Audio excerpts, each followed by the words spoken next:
మన ప్రభువు రక్షకుడైన యేసుక్రీస్తు ప్రశస్త నామమున మీ అందరికీ శుభాభివందనాలు. ఈరోజు దేవుని వాగ్దానము, ప్రభు దృష్టికి మిమ్మును మీరు తగ్గించుకోండి. Yakobu 4:10. Humble your selfs in the sight of the Lord. James chapter 4:10. మనల్ని మనం తగ్గించుకుంటే ప్రభు దృష్టికి మనము హెచ్చించబడతాము. అంటే ఈ లోకంలో మనల్ని మనం తగ్గించుకొని జీవించడం అంటే అంత ఆషామాషిగా ఉండదు.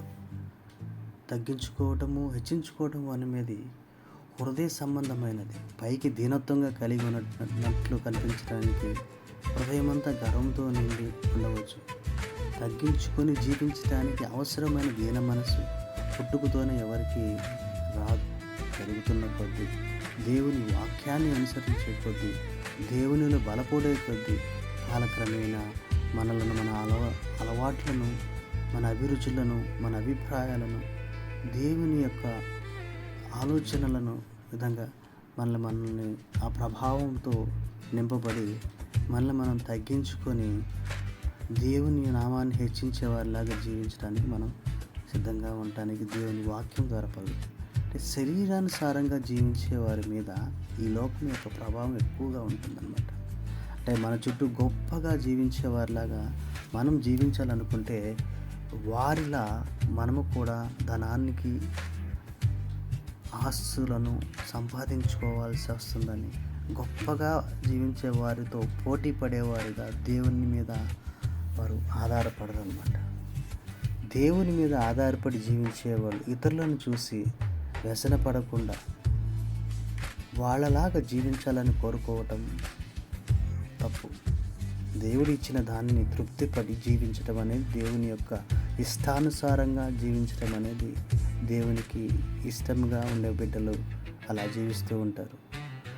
మనుషుడా, ఏది ఉత్తమమో అది నీకు తెలియజేయుచున్నానని న్యాయముగా నడుచుకున్నటకు, కనికరముగా ప్రేమించుటకు, దీన మనసు కలిగి నీ దేవుని ఎదుట ప్రవర్తించడం అంటే యెహోవా నిన్ను అడుగుతున్నాడు అన్నమాట. దీన మనసు కలిగి దేవుని ఎదుట ప్రవర్తించడం అంటే దేవుని దృష్టికి మనల్ని మనము తగ్గించుకొని జీవించడం. అలాంటి స్థితి ఎప్పుడు నీతో వస్తుందంటే, మనం శరీరానుసారంగా కాకుండా ఆత్మానుసారంగా జీవించాలనుకున్నప్పుడు మాత్రమే. దేవునికి విరోధముగా మనం ఉండకుండా శరీరానుసారమైనటువంటి మనసును దేవునికి లోబడని.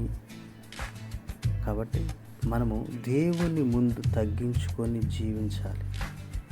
ఈ లోకంలో మనం జీవించే ప్రతికూల పరిస్థితులను బట్టి కానీ, ప్రతి లోక సంబంధమైనటువంటి విషయాలు, లోక భాగ్యాలను బట్టి కానీ మనం జీవిస్తే అది ఆత్మానుసారంగా కాదు, అది నరకానికి దారితీస్తుంది.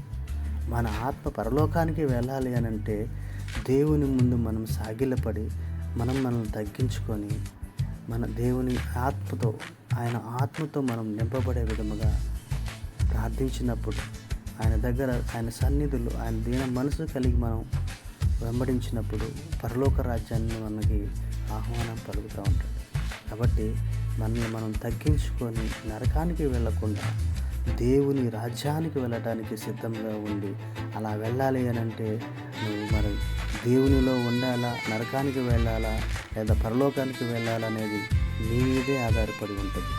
ప్రభువు ముందు తగ్గించుకొని జీవించినప్పుడు నువ్వు దేవుని పరలోకానికి, దేవుని యందు నడవడానికి సిద్ధంగా ఉండాలని ఆలోచిస్తుంది.